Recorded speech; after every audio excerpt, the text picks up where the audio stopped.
Alhamdulillah, segala puji dan syukur kita ucapkan atas segala nikmat yang Allah berikan kepada kita. Allah setiap hari menghindarkan kita dari sekian banyak masalah.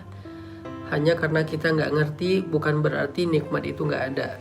Seringkali kita terhindar, makanya kita nggak tahu.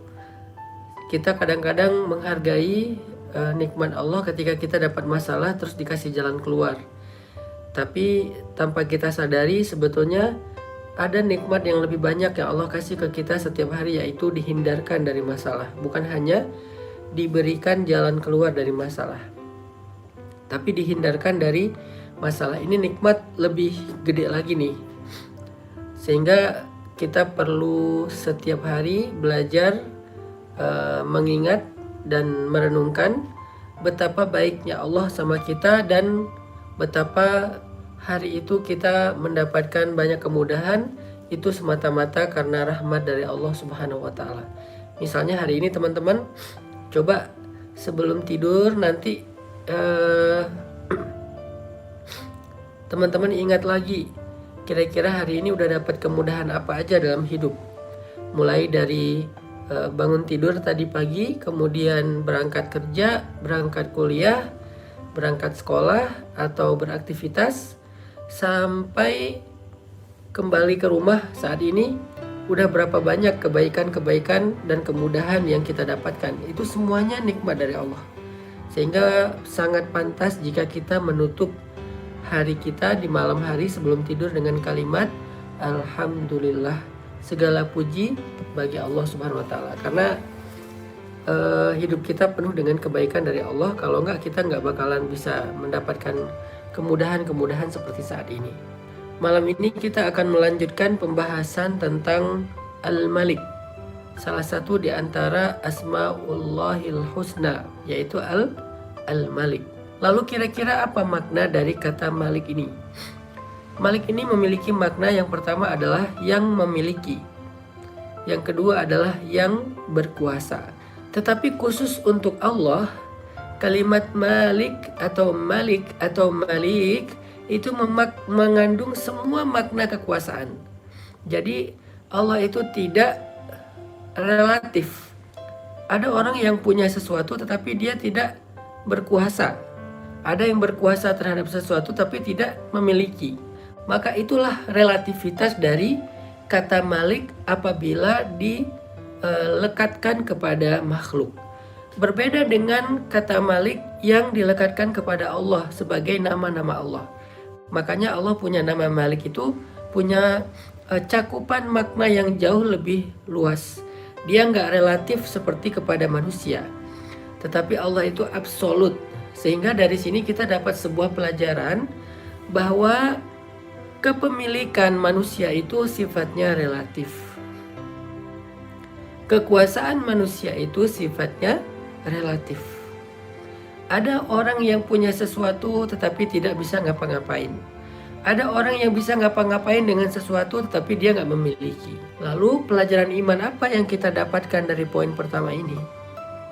Dari poin ketika kita memahami makna Malik kepada makhluk dan Malik kepada Allah. Apa poin pelajaran iman yang kita dapat dari sini? Dari poin pertama ini, pelajaran iman yang kita dapat teman-teman adalah bahwa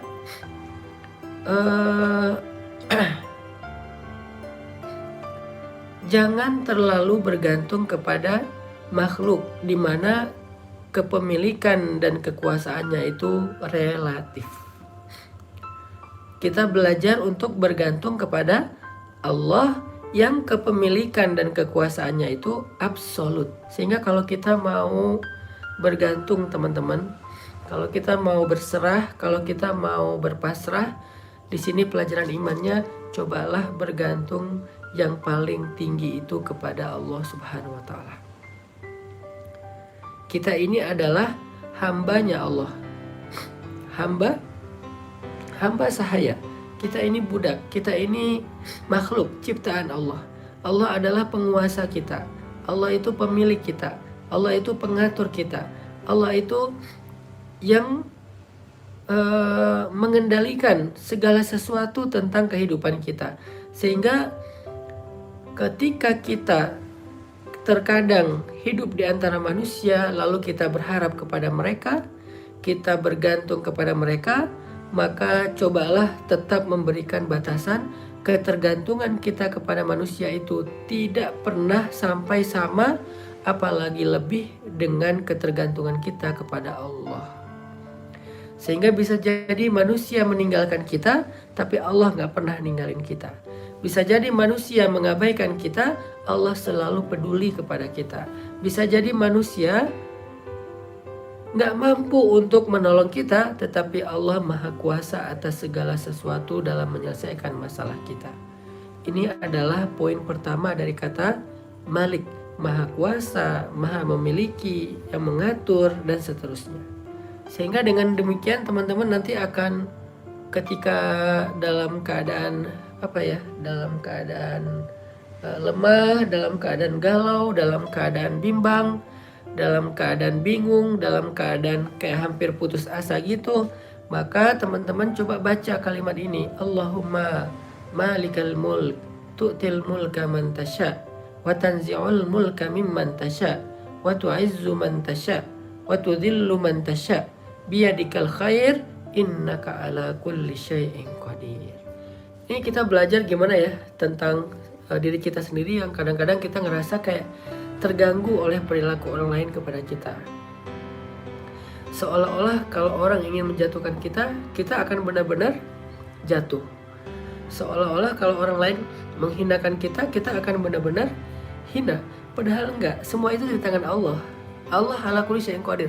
Allah Maha Kuasa, Allah bisa ngapain aja. Jadi orang tuh nggak bisa menjatuhkan kita, menghinakan kita tuh nggak bisa. Karena orang itu nggak berkuasa, dia relatif. Allah yang bisa menghinakan dan merendahkan seseorang. Terus kenapa ada orang yang dicelakai oleh manusia terus dia celaka? Ya kemungkinannya dua. Kemungkinan pertama adalah itu adalah sebagai ujian untuk mengangkat derajat dia. Kemungkinan kedua adalah itu karena dia sendiri juga tidak mau caper ke Allah. Dia tuh nggak percaya sama kebesaran Allah, sehingga ya Allah nggak terlibat dalam masalah dia. Coba kalau dia caper ke Allah, coba kalau dia koneksinya itu ke langit, coba kalau dia pakai iman, coba kalau dia memperbaiki amal solehnya dengan ya tadi cari perhatian, caper-caperan kepada Allah. Allah gak akan ngebiarin kok dia dihinakan atau direndahkan. Gak dibiarin sama Allah. Dan kalau Allah gak membiarkan seseorang dihina atau direndahkan oleh makhluknya, maka gak ada satupun yang bisa melakukan itu kepada dia. Ini cara Allah memuliakan siapa yang dia kehendaki. Itu makna wa tu'izzu man tasya wa tudhillu man tasya. Karena di tangan Allah lah mulk.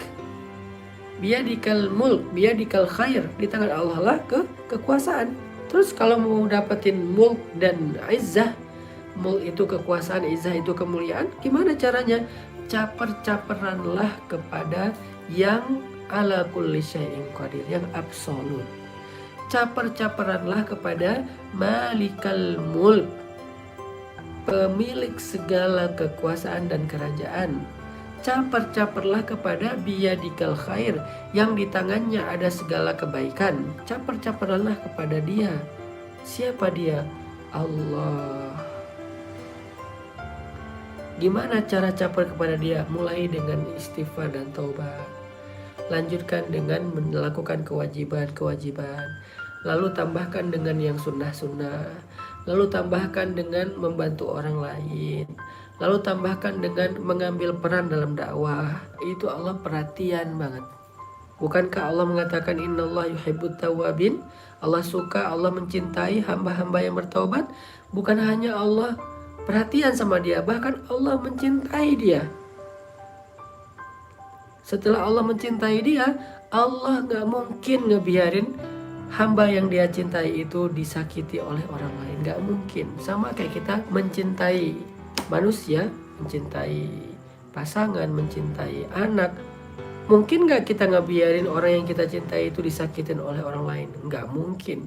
Jangankan disakitin secara fisik, disentil aja dengan ucapan kita gak mungkin ngebiarin. Kita akan ngebela habis-habisan. Karena kita mencintai dia. Dan Allah itu lebih daripada kita dalam memperlakukan hamba-hambanya. Begitulah cara Allah mengangkat derajat seseorang jika Allah berkehendak.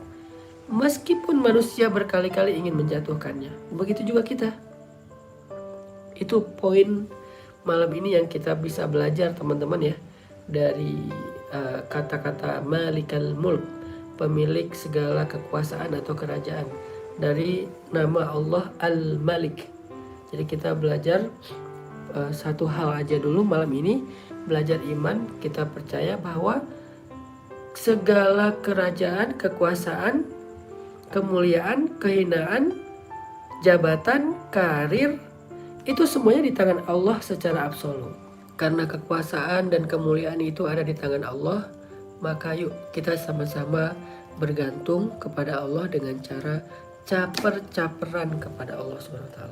Salah satu bentuk caper kita kepada Allah yang tadi saya sampaikan adalah Allah itu perhatian banget sama orang yang bertaubat atau istighfar. Maka yuk kita banyakin istighfar dan taubat.